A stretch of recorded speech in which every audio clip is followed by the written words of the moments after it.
Hi, everybody. I'm Brittany Lewis with Forbes Breaking News. Joining me now is Eliza Orlins, New York City public defender and former candidate for Manhattan District Attorney. Eliza, thank you so much for joining me. I'm so happy to be here with you today, Brittany. I want to talk about some renewed spotlight on crime in New York City.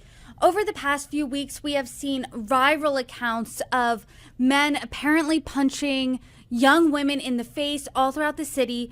What do you make of these accounts? Listen, I'm not one to call into question anything that people are reporting is happening, but overall, I do think that people get whipped into a frenzy quite easily, especially when it comes to crime and it gets sensationalized. And ultimately, I want to make sure people know that New York City is incredibly safe, crime is down, and, it's one of the safest big cities in America. Crime is overall down, but no one does want to be punched in the face. And when you see these harrowing accounts, it is really scary. And I want to talk about what the New York Police Department posted about one of the alleged assaulters. Quote, the individual has been arrested and charged and is a criminal recidivist with an extensive criminal record. Your NYPD detectives were able to identify the man after he was previously arrested for similar attacks, only to be released back onto our streets. This incident will be his third arrest in the past 6 months. So I want to break this down in a few ways because the NYPD is calling out that this is a repeat offender. What are your thoughts?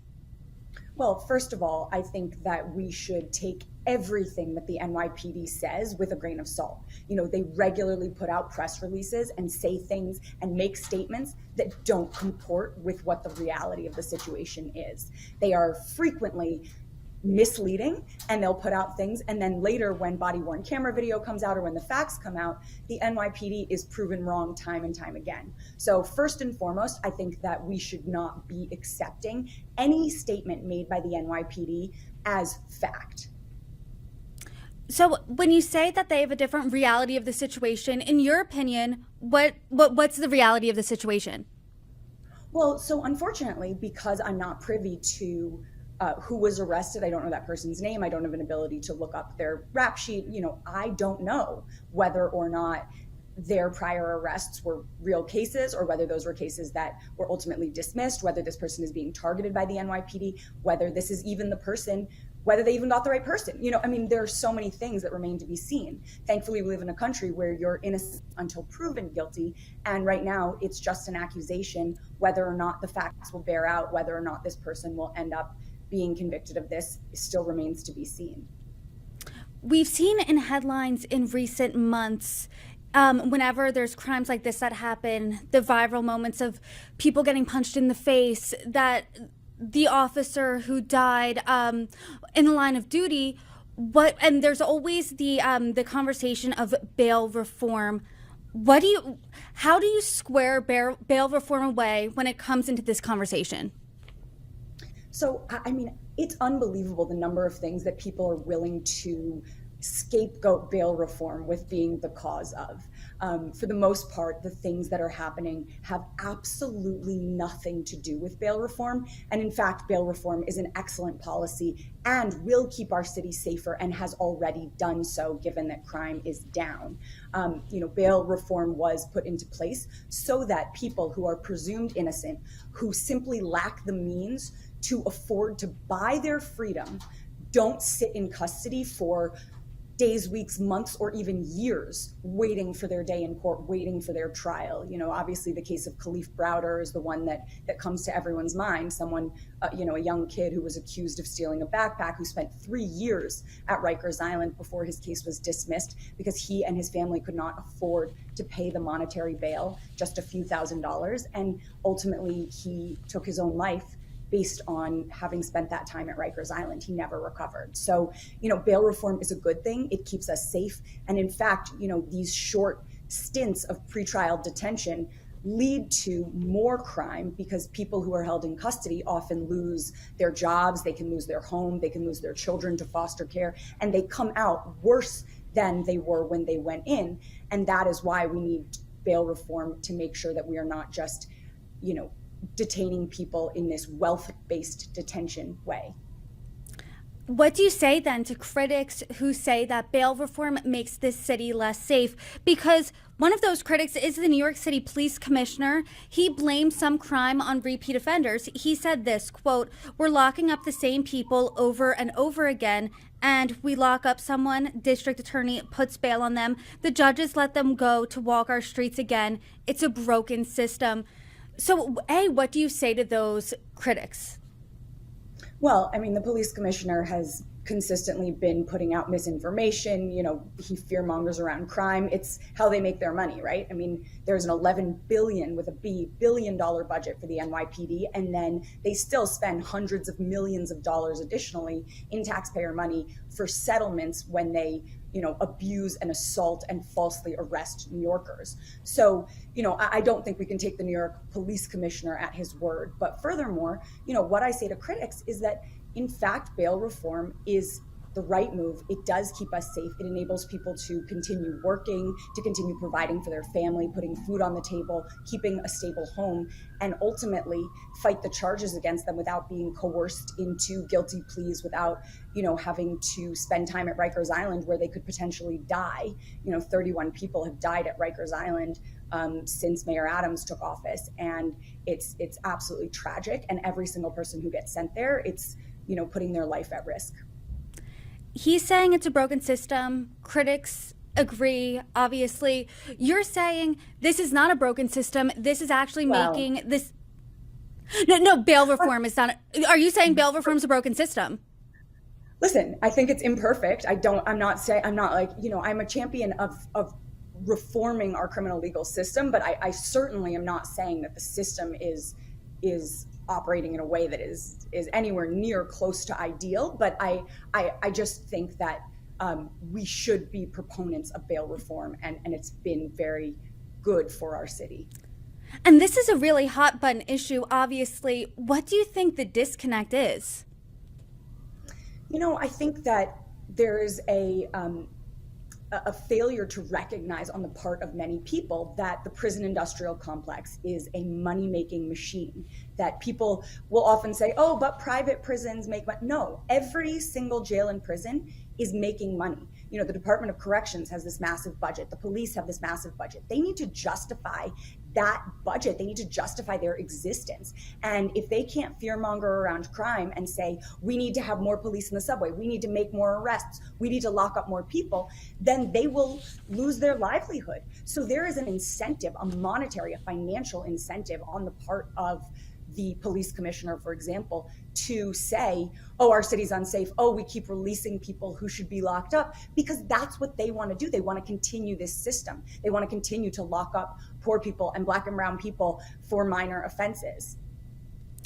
Crime is down in the subway system in March 2024. There also have been an additional 1,000 police officers deployed in the transit system. Do you see any correlation here at all? No, I think that the additional officers in the stations are not, in fact, keeping us safe. For the most part, they're standing around playing Candy Crush on their phones. They're not actually doing anything to keep our city safe. And if you remember the horrible shooting that took place in Brooklyn in a subway station, that is a subway station where there is a police station. There is a police hub there, and they certainly did nothing to prevent crime there. So, I think the idea that additional police officers in our subway system will keep us safer is absurd.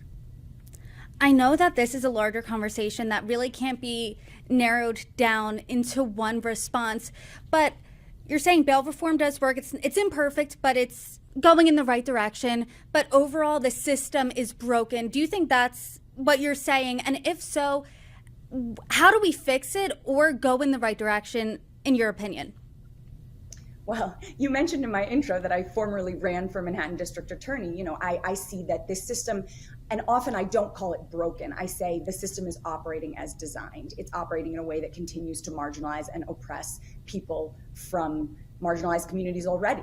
Black and brown people, poor people, LGBTQIA folks, people with disabilities, people who have trouble navigating a system anyhow. And then those are the people who are targeted by our criminal legal system. And so I think that the way that we need to address these things is by not putting people through our criminal legal system, by providing funding for education, for housing, for food insecurity, making sure that people have what they need, making sure that people are able to get jobs and contribute to society, because that is the way that we address crime.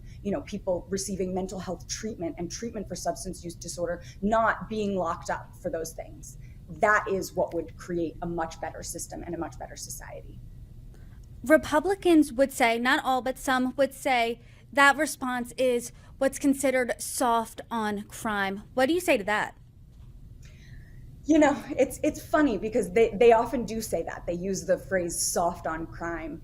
And in fact, the reality is that we just are allowing them to create a narrative where public safety equals incarceration, but that's not true. That's not what the data bears out. When you look at these longitudinal studies in places where they have stopped making arrests for minor offenses, for things like possessing a low amount of drugs, for trespassing, for jumping a turnstile, like fare beating type offenses, the city ends up safer because the recidivism happens when people are destabilized, when they are locked up for short periods of time.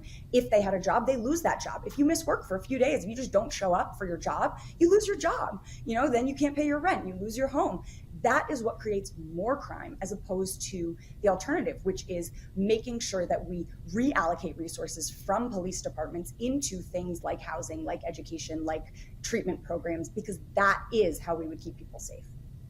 And do you think the city's doing a good job on that? Can you give us a grade here? What's the city doing when it comes to those types of solutions? Unfortunately, Mayor Adams has been an opponent of reform. I mean, once a cop, always a cop. Like, this is someone who has allocated more money to policing and to the police budget and to increasing the number of cops and meanwhile is cutting funding for programs, cutting funding for education, cutting funding for public libraries that now aren't even open on weekends. That is the exact opposite thing that we should be doing. And I really hope that the mayor will reconsider and will instead allocate funding for things like programs for education, for the libraries. I am curious what you would say to the average TikTok user who's scrolling through their phone, sees multiple accounts, young girls getting punched in the face, just walking down the street. It was an unprovoked incident. As you did say, crime is down year over year overall, but heinous crimes like rape and felony assault are up year over year. So what do you say when people see these accounts? I would say try to keep an open mind, try to remain level-headed. Don't let them whip you into a frenzy based on a couple small things. And I'm not saying it was small for those people. I'm not invalidating their experience at all, because being punched is horrible. But I would say that people should follow people like me on TikTok, Eliza Orlins, and I talk about the ways in which people should engage with the police. I talk about different stories of things that really shouldn't be criminalized, and kind of showing a different picture of what the city is really like. And so I think that while it's easy to be whipped into a frenzy by certain users on TikTok and viral videos, or by the New York Post, or by Fox News, that people should really take a step back, not miss the forest through the trees. Is that the right saying? But really make sure that they're focusing on the broader picture, which is that New York City is incredibly safe. As someone who takes the subway regularly, most days and even late into the night, I know how safe the city is, and I hope that people recognize that. I know often people take one situation, one incident, and that's kind of, the standard bearer for a larger conversation here. You're a public defender in the city. What do you think is missing from the national dialogue? I really think that, I've been a public defender in Manhattan for the last 14 years, and I've represented thousands of people. I have seen all the different types of crimes that do happen in New York City. And I think that really we need to be reframing the conversation about what public safety means. So many of my clients who are arrested because they're dealing with a mental health crisis, because there are insufficient ways to receive mental health treatment in this city. Because do you know the number one provider of mental health treatment in New York City? is Rikers Island. There's something so deeply wrong with that, that people should be able to receive mental health treatment in the community. They should have easy access to that. People who are dealing with substance use disorder or addiction issues should have access to receiving that kind of treatment and services in the community. So the reality is the people who are getting arrested in our city are not, for the most part, hardened criminals on violent crimes. It's really minor offenses for people who are dealing with issues that would be better suited by being treated. I know you had some strong words for Mayor Eric Adams. He said this reportedly, quote, "Stats don't matter if people don't believe they are in a safe environment." So to your point about reframing the narrative, reframing the conversation on public safety, how do you do that in an environment where people see these videos, they see the headlines, and they don't feel safe? Well, I mean, Mayor Adams wants to have his cake and eat it too. He's the one who's sitting there saying, oh, New York City is safe. We live in a safe city. We live in a safe city. But then he's also the one who is fear mongering around crime. And so that is creating this feeling of unsafe. The way that people are responding is thanks in part to the mayor himself fear mongering. So if he and others would stop doing that, people wouldn't be walking through the city wondering if they were safe. Because they are safe. It's an extremely safe city. And so we really need to make sure that our elected officials, our leaders, the people who are supposed to be looking out for our city, aren't out there creating this propaganda and these false narratives. Eliza Orlins, I appreciate your perspective today. Thank you so much for joining me. Thanks for having me on. It was great to talk to you.